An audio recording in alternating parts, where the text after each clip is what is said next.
Tako pa je evropsko prvenstvo mlajših članov za nami in to zlato medaljo na domačih tleh.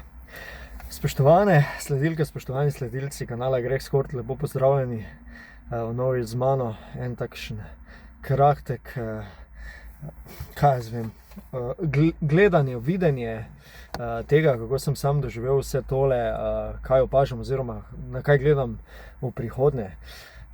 Tako da mislim, en takšen oblaček pozitivne energije, kar se tiče košarkarske scene v Sloveniji, se je definitivno v bistvu začel s tem, ko smo začeli s prvenstvom na domačih tleh, nadaljeval s tistim, ko smo igrali res lepo, všečno košarko, ki je dala rezultate, in končni rezultat, se pravi zlata medalja na domačem prvenstvu, kot sem omenil, dva naša v idealni peterki, vključno z MVP-om Padjanom. Zanimivo, kako so se vse stvari sestavile, kljub temu, da smo bili na samem prvenstvu, že vstop v prvenstvo je bil v okrnjeni zasedbi, da ne govorimo o tem, kaj se je dogajalo v nadaljevanju, na polfinalu, v finalu, ko nam je manjkal Kroflič, ko nam je manjkal na koncu Faganel, a so vseeno prišli v ospredje igralci, na katere v prvi vrsti nismo tako računali. In to je bila samo ena izmed odlik čete Danijela Radosavljevića. Vsak izmed fantov je dal svoje, nadomestil enakovredno ali še bolje tistega, ki ga je menjal, in to se je dogajalo od prve tekme naprej. Res je bilo fantastično. Všeč mi je bilo, da je bila tudi dvorana vedno znova bolj polna. Na koncu mislim, da se je zbralo na finalu tam okoli 7-8 tisoč ljudi, kar je že res lepa številka.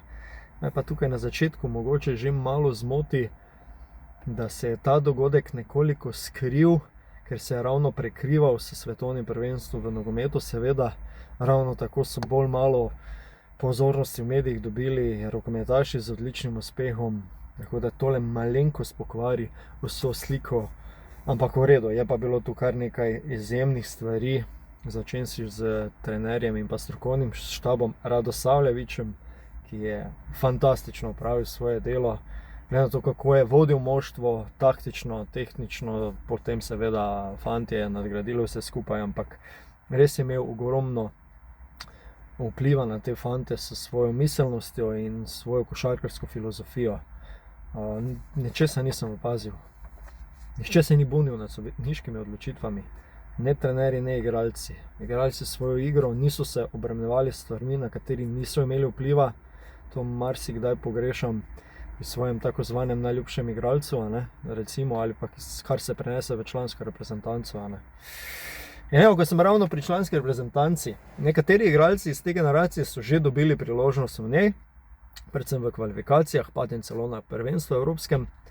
In zdaj ravno Padjana, pa Krofliča, dobro, Kroflič je zdaj poškodovan, Padjana, moče Hrabarja, ki je tudi že dobil priložnost, pa še koga bi si zelo, zelo rad želel videti v kvalifikacijskem oknu.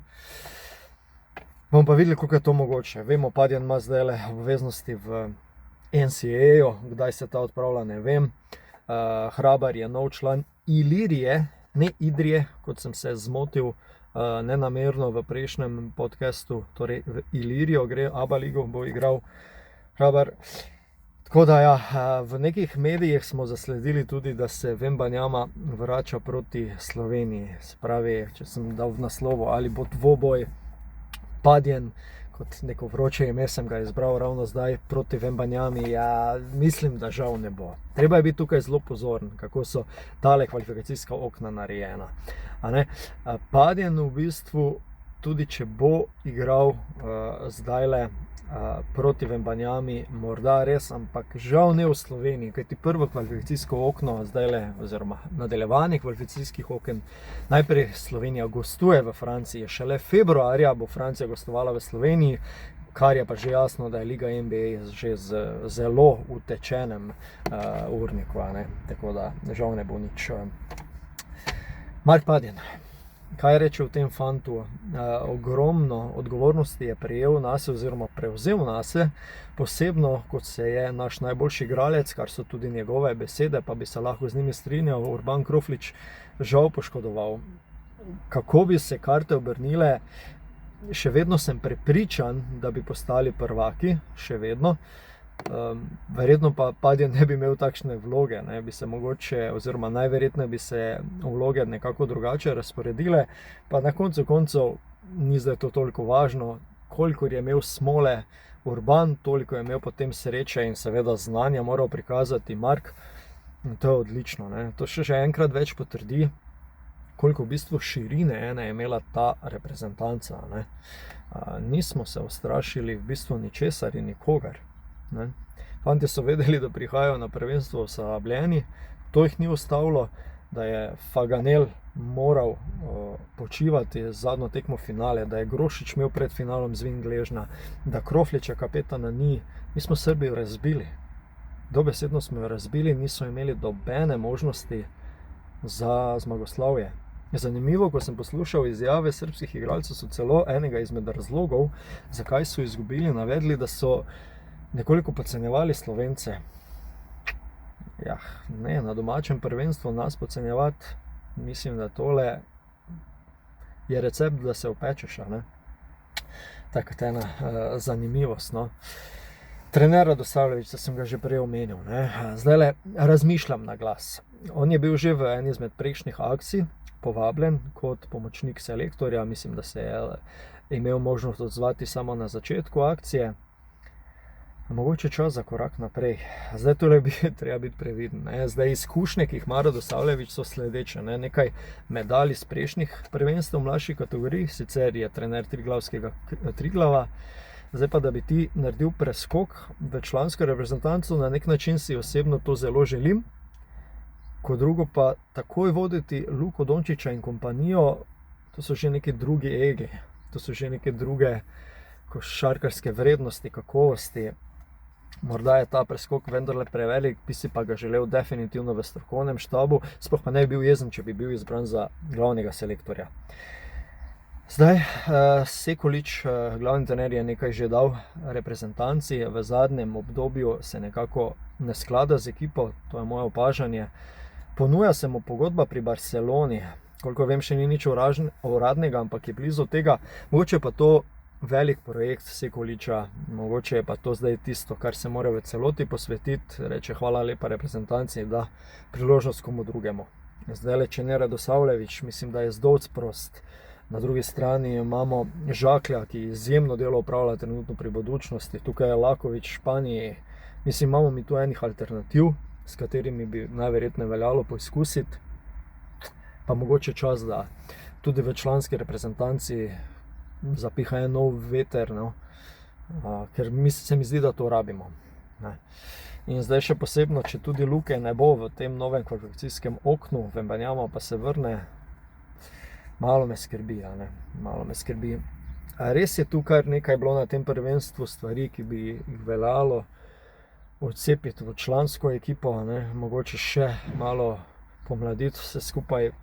Zdaj, kakšne so realne možnosti, je seveda, moreš vedno iti na najboljše, ko so teoretične možnosti, moreš iti vsemi najboljšimi, jasno da, ampak kako lepo kombinatorno je igrala tale reprezentanca, tole bi si res želel, mislim, da vsak od nas tudi v članski reprezentanci, Pol pa smo spet pri NCAA-ju, kakšno vlogo ima NCAA zdaj na naše igralce, koliko nam jih bo vzelo, So tu tudi fantje, ki so že presegli U20, se pravi, so starostno preko tega, ne vem, Vide, Klavžar, Cijani, Mirtić, Macora, tu so še ostali fantje, nekateri so že bili vključeni v akcije reprezentančne, članske govorim, drugi še ne.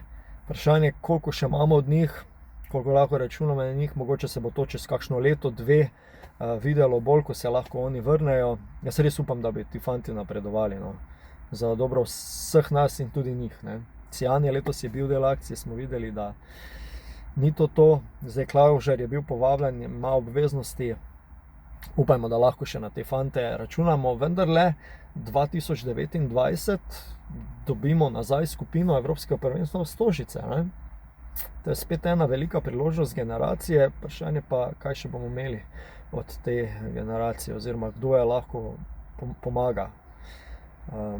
Ker ne vem, Padjen se je zdaj upisal v zgodovino, ne, z enim Sanjem Bečirovićem, Erasmom Lorkom deli MVP prvenstva. To so taka imena, ki so naredila pol takšne kariere, ne, da joj. Imamo tu Krofliča iz te generacije, imamo še marsikoga, ne. Recimo v prejšnji sestavi, na prejšnjem prvenstvu je Jacques Smekar bil uvrščen v peterko prvenstva, pa ga zdaj ni bilo, ne. Morano Mahmutović prihaja iz prvenstev v 16, recimo, ko je bil najboljši strelec prvenstva. So tu eni plusi, ogromno enih plusov, ki jih pa potrebno seveda v celoto potem dati, kar je seveda naloga selektorja, naloga članske reprezentance, kar pa vse najbolj zanima, vendarle, ne. Tako da ja. Spodaj so vaše možnosti v komentarjih, da malo pokomentirate, kako vi vidite te situacije, kakšna vprašanja, karkoli bi kaj dodali, se s čim ne strinjate, vsekakor vabljeni, da pokomentirate. Vedno je lepo prebrati kakšne komentarje, pa da vidimo, kje smo. Do naslednjič, če ste tukaj prvič ali vnovič za podobne analize, komentarje, vabljeni, da se naročite na moj kanal Greg Skort. Ja nič, zdaj pa kmalu, že soboto se pa začenja U18 prvenstvo. Joksimović, Ciperes, Stepanović, Cizej in tako naprej. Velike možnosti za medaljo. Imamo talentirano generacijo. Treba je delati, treba jih je poslati v prvi plan in jim dati priložnost. Srečno Slovenija in še enkrat čestitke, fantje. Čestitke.